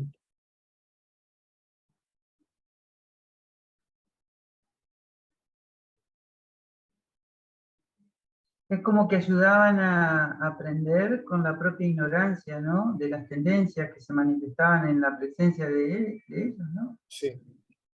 Sí, todo ese conocimiento refuerza, resalta a la mente sátvica, a la mente pura, de manera que se genere por lo menos un equilibrio, ¿sí? Entre las tres gunas, entre las tres características, ¿no? Generalmente hay o demasiada apatía o demasiada egoísmo, ¿sí? Demasiado movimiento corriendo detrás de objetos, ¿no? Y la mente pura, o sea, que está en el medio, todo le pasan por encima. Y la idea era crear una especie de equilibrio mental, y luego una mente que esté más o menos en un estado de equilibrio puede ser dirigida al interior.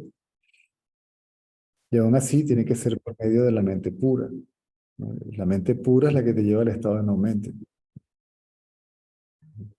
Decía Baba, ¿no? Pure mind leads to no mind. Pure mind leads to no mind. Es la mente pura.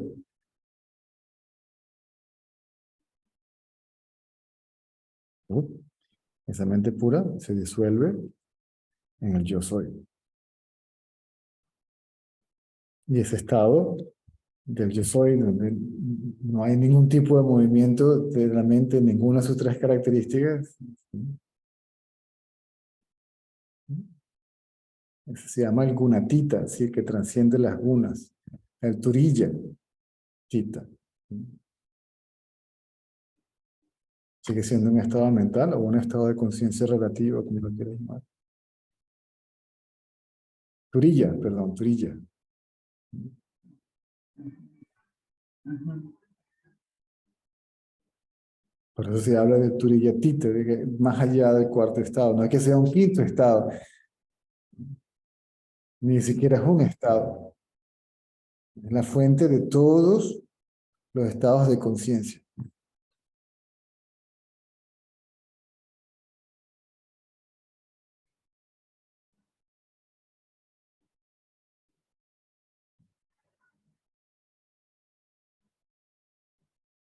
Ahí está, Susi. Gracias, César, hermano. Gracias. Ok.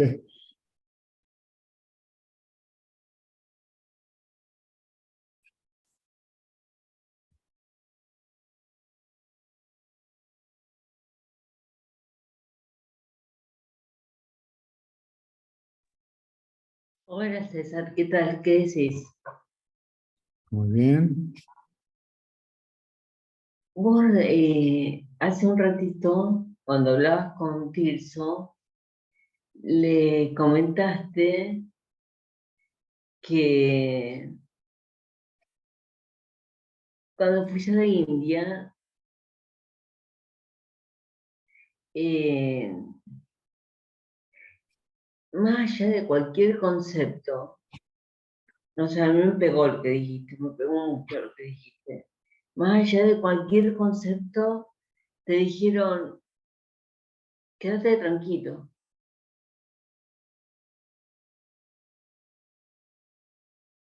Quédate quieto, eso fue lo que me dijeron de una u otra forma.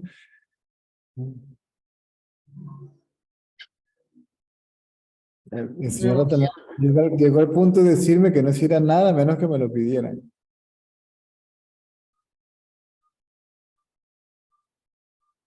y eso fue todo. Sí. O sea, claro, en todo caso uno tiene que entender, qué sé yo, pero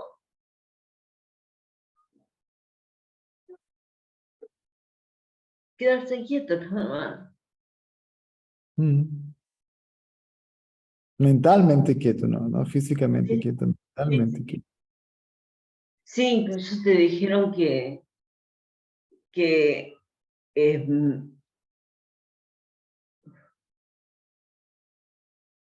podías tener una vida monástica, una vida tranquila ahí, si querías. Pero no sé, yo no sé si no la entendí bien porque no hablaba bien inglés yo creo que sí la entendí, pero decía, era como, no sé, es inconcebible para mí una vida monástica. Y el señor Ratalán me lo dijo al final, dice, bueno, parece que tu destino no es estar aquí, pues. Pero no importa eso, yo lo que quiero decir es que estás tranquilo, no hacer nada, escuchar, estar tranquilo. Eso Sí, fue todo.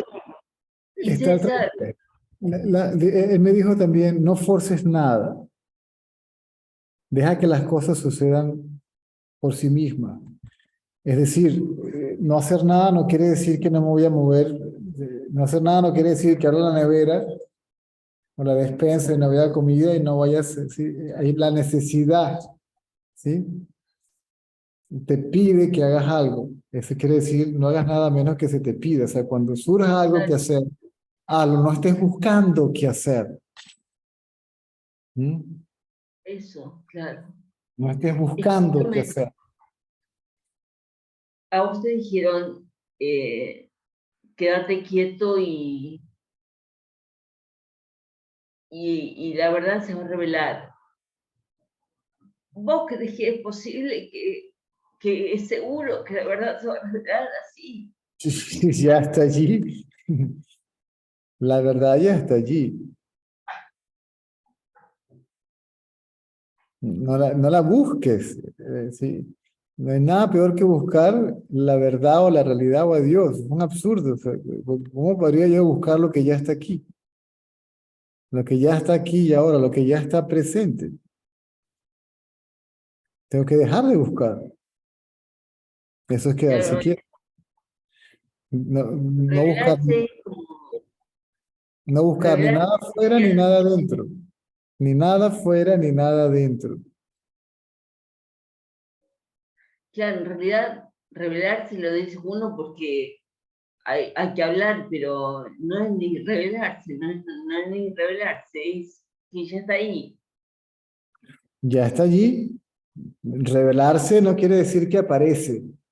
Claro, claro, No es que no estaba allí y ahora aparece, ¿no? Revelarse quiere decir claro, en revelar, realidad es revelarse, no, sería revelarse, desvelar, desvelarse. claro, Ok. Develar, claro, no, como develar. que cae el velo, como que cae el velo, claro.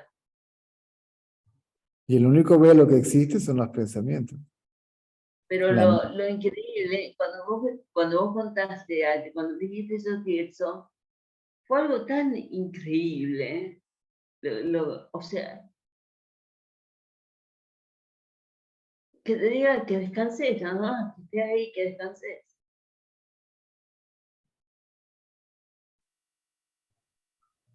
a mí lo dijo muy claro. Lleva la atención de lo visto al que ve. Lo visto desaparece, el que ve desaparece y lo que queda es el acto de ver como la experiencia de ese conocimiento de ser.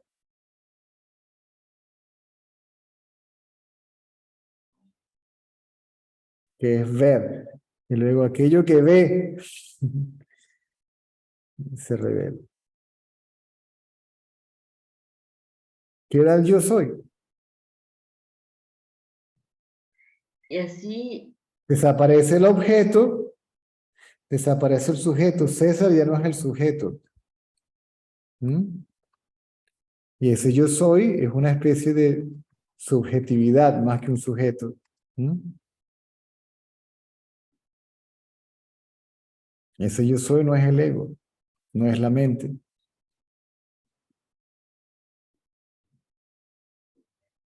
Es y conciencia. dejar de pensar tanto, dejar de pensar tanto.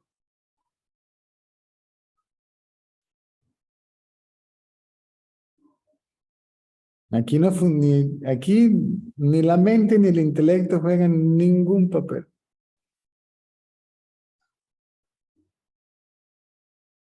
Ambos tienen que dejar de operar. Sí, a mí me sirvió para Y todos, le- y agotarme. todos, le- y A todos mí le me sirvió pertenecen, para agotarme. y todos le pertenecen al ego. O funcionan cuando hay ego, mejor dicho. No hay un ego al que le pertenecen, pero así es como lo mencionan, pero no hay un ego al que le pertenezcan. Pero por eso te digo, a mí me sirvió para agotarme, para agotar la mente, Y para claro, agotarme. ¿Me entendés? es que la rendición llega por agotamiento, me rindo. Claro.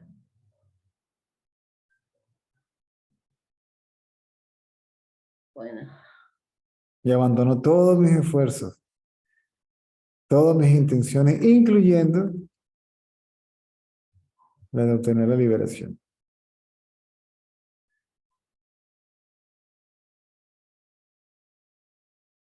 ahora, esa liberación, ¿no? Por llamarle de alguna manera, porque, no sé, hay que hablar, eh, que la consiguió Jesús, que la conseguiste vos. ¿Vos crees que Ninguno, es ninguno de ellos la consiguió. Ellos desaparecieron. ¿Sí? Ahí no había ningún Jesús. Sí, ¿Y Jesús vos se vio. crees que es para cualquiera? ¿Crees que Claro, sí, claro, que todo esto es disponible para todos, pero no todos están interesados. ¿Sí?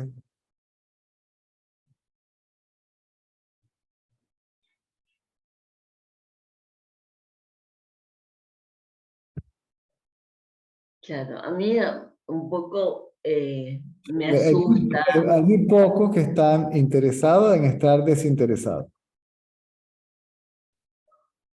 a mí un Por lo poco menos, me asusta.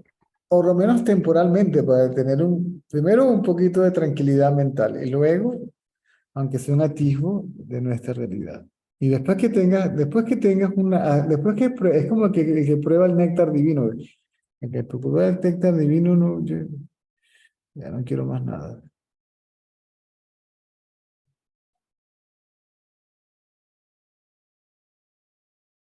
Bien, bueno, gracias César. Esto es disponible, todos son eso. ¿Sí? Ya eres eso que tú, ya, ya eres eso, por lo cual preguntas, ¿ok? Y quieres una garantía de que se va a revelar. O sea, estás usando ese poder para preguntar si ese poder está allí, aquí y ahora, y si se va a revelar. ¿Y cómo hago para no hacer eso? Eso no importa, los hábitos no, no es todo el mundo es ramana, no todo el mundo, sí, hay hábitos que tardan tiempo en desaparecer. Sí. Hay devotos de Ramana, Namalai Swami, de 12 años con él, hay devotos que pasaron toda la vida y no entendieron, otros que entendieron y no realizaron, otros que realizaron después de muchísimo tiempo. Por eso esa nueva era Lo que pasa mediocre. es que a mí me cuesta creer, ¿me entendés? Que esto sea para mí.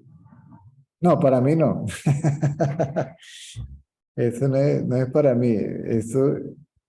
La liberación no es para mí, es de mí. Claro, bueno. No es para el ego, es del ego. Pero No es eso para- de descansar, eso no, la liberación no es para Susana, la liberación es de la idea de que estás limitada a ese cuerpo y ese nombre en particular, ese nombre y esa forma en particular.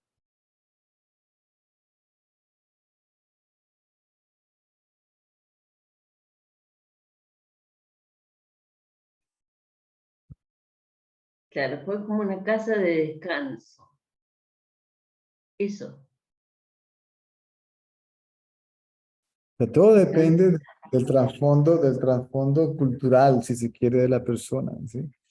El lugar donde, cómo lo haya influenciado, condicionado el medio ambiente, ¿sí? Y que es con lo cual se identifica, que es lo que cree que es. ¿Sí? Hay personas que han sido abusadas y siguen inconscientemente buscando que abusen de ellos, que sean utilizados, controlados, manipulados. ¿Sí?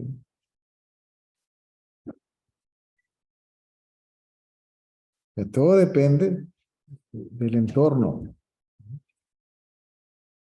Hay muchísimos factores, las neuronas espejo, por ejemplo, ¿sí? Que son las que desarrollan la cultura como tal, basada en copia y repite, todo el mundo funcionando de una manera. Esta es nuestra cultura, nos vestimos iguales, caminamos iguales, comemos iguales, celebramos esto todo el tiempo, las mismas tradiciones, y ese es un sistema repetitivo, todo eso es lo que influye. Estamos hablando de la pérdida, de dejar ir todo eso, la pérdida de identificación con todo eso, Todo eso. con todo. Si todo eso se va, yo me quedo solo y yo sin nada de eso no puedo existir. Yo Todo como eso ego, es con la integración. Todo eso es con la integración. yo como ego, sin la cultura, la tradición y todo lo demás, no existo. Por eso le da continuidad para poder existir. Y eso es lo que se llama un sistema, ¿verdad? Se llama sistema de creencias, que es un sistema cíclico repetitivo. ¿Sí? Comienza aquí y termina aquí. Y luego vuelve a comenzar y termina. Y se va repitiendo y se va repitiendo y se va repitiendo. Oíme, Si y no lo todo puede, eso, y si no lo puede repetir, sufre.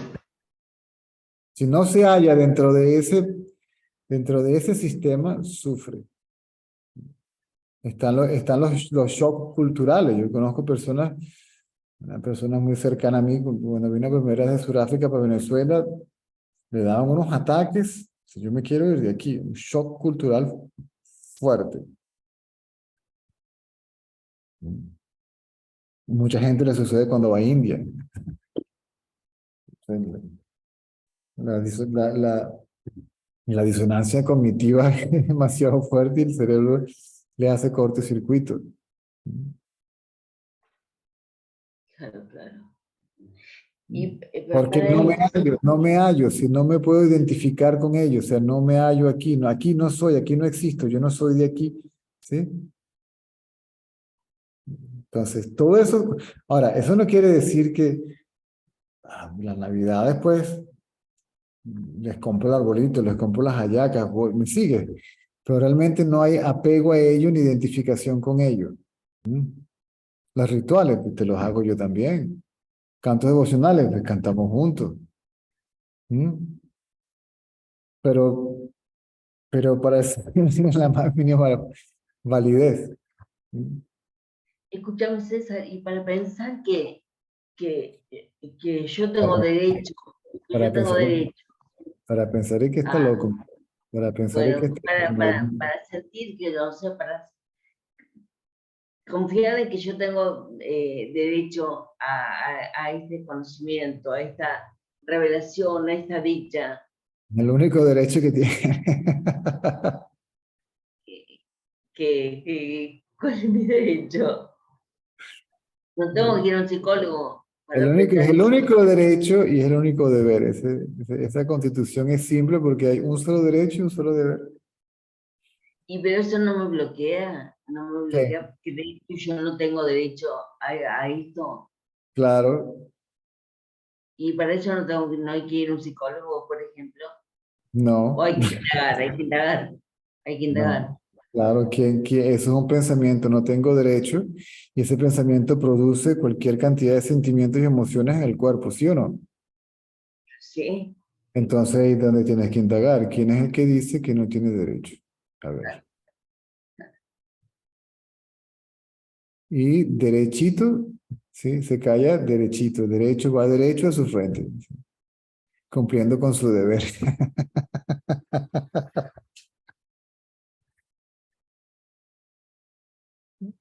bueno, gracias César.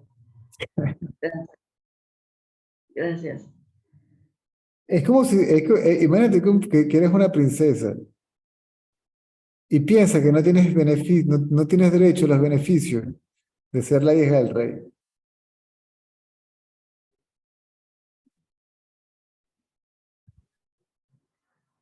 Esa era una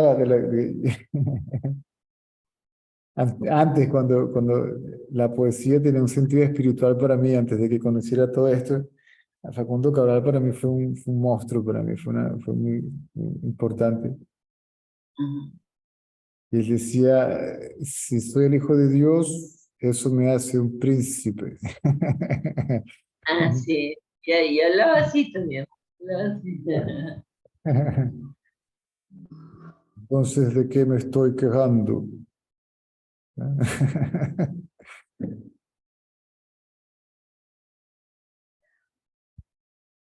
O sea que su reino es mi reino, por lo tanto.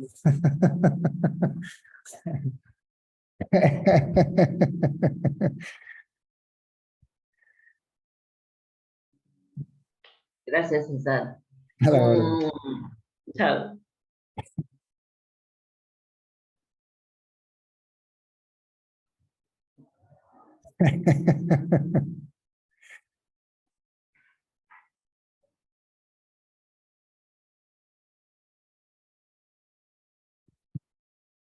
Entonces, nos vemos mañana.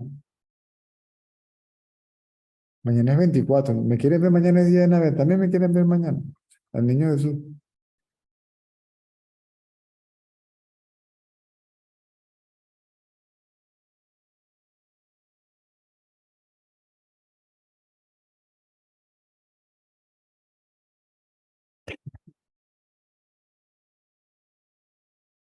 Adiós. Una vueltica aquí, no, me voy.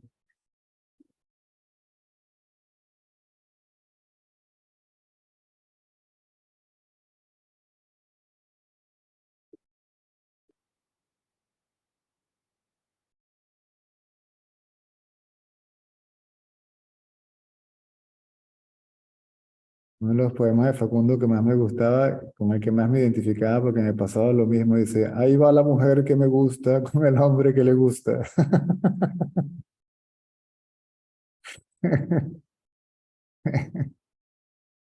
Ah, Yamini, ¿cómo está la divinidad?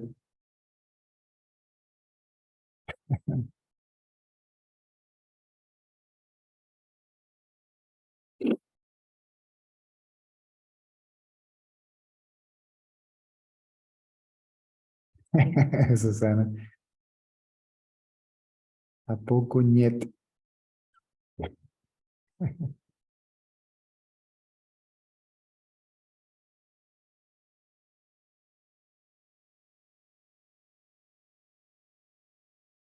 Adiós.